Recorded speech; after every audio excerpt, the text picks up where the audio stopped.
Zack Moss recently went down against the Indianapolis Colts with what appeared to be a very bad left leg injury. Now, on the actual play, Moss was hit while running the ball, and we saw that left leg get twisted up awkwardly under the pile. Now, when we saw this injury initially, a lot of people were speculating whether or not a knee injury was indicated here. However, the Bills' PR team on Twitter actually ruled him doubtful to return to the game with an ankle injury. Now, no official word has been released as of right now what is going on exactly with Zack Moss's ankle. However, based on the position we saw his ankle in during the injury, we can speculate as to what's going on.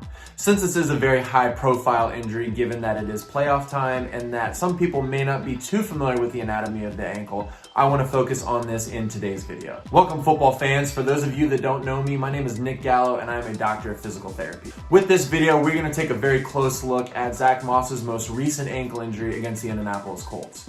First, I'm going to show the video of the play that Moss was injured on so that we get a good visualization for his exact mechanism of injury. Then I want to go over some potential structures that could be involved in this particular case. If you like today's video and you find it informative, please hit the thumbs up and subscribe to the channel because I will be making more videos in the future regarding sports injuries, rehabilitation, and other physical therapy related content. Also, if you have any comments or questions, please put that in the section below. Now to begin, let's take a look at that play that Moss was injured on. Here we see that Moss is the ball carrier and gets hit by several defenders. After he's hit, he remains on the turf and is in noticeable pain. Here we see in slow motion that Moss's left leg gets twisted up as he's hit and that foot remains planted. After the play, he's treated by medical staff and then taken off for further evaluation. So here I have a model of the foot and ankle, so let's go over some important structures that could be indicated for this case. Now, first we have the tibia and the fibula bones, and they come down and they form two important structures known as the lateral malleolus and the medial malleolus. Now, the medial and the lateral malleolus are what we most often associate with the ankle itself, and if you go ahead and you feel down on that lower portion of your leg, you'll feel these two bumps on either side. Now, the position that Moss was tackled in, it looked like his foot was pointed outward with his leg being twisted inwards, and this is a position that we most often associate with something known as a high ankle sprain. Now, high ankle sprain differs from a typical ankle sprain because in a high ankle sprain, it's going to affect the ligaments that are essentially above the ankle joint, giving it the name high ankle sprain. Now, there are a few structures associated with a high ankle sprain, and the first one I'm going to talk about is something known as the anterior inferior tibiofibular ligament. And it's called this because anterior means that it's on the front part of the leg, inferior meaning that it's on the lower part of the leg, and it's going to attach the tibia and the fibula. So anterior inferior tibiofibular ligament. Now, the other ligament associated with a high ankle sprain is something known as the posterior inferior tibiofibular ligament.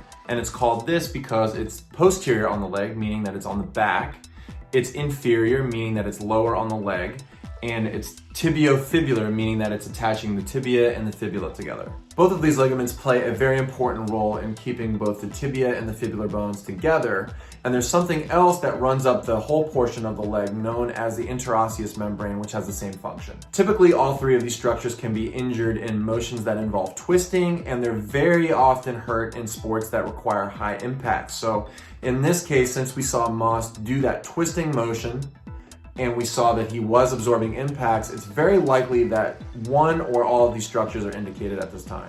And we can see that right here. So as the leg goes into that twisting motion with the foot being planted, you can see that the tibia and the fibula further separate from each other, meaning that they're stressing all three of these structures. Now, there's also some other structures that could be involved in this case, and they are the deltoid ligaments, which are located on the medial or the inside portion of the ankle. Typically, the deltoid ligaments are going to be involved in a position known as eversion, and that's when the foot moves out like this. So typically, we associate an ankle sprain with rolling the ankle inwards. However, if a person's ankle moves to the outside and goes into that eversion position, then these deltoid ligaments on the inside of the ankle are stressed significantly. Now, of course, depending on the impact, it's also very possible that somebody could have a fracture when put in this position, and usually the malleolus, either lateral or medial, are affected in this case. Therefore, it's going to be very important for Moss to have imaging for his ankle so that we know exactly what's going on. Now, until we know exactly what's going on with Zack Moss's ankle, we can't make an adequate prediction on how long he's going to be out for.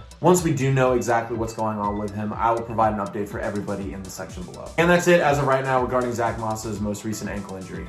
Once again, if you really like today's video, please subscribe to the channel because I will be doing more videos in the future. Thanks for tuning in, and I'll see you next time.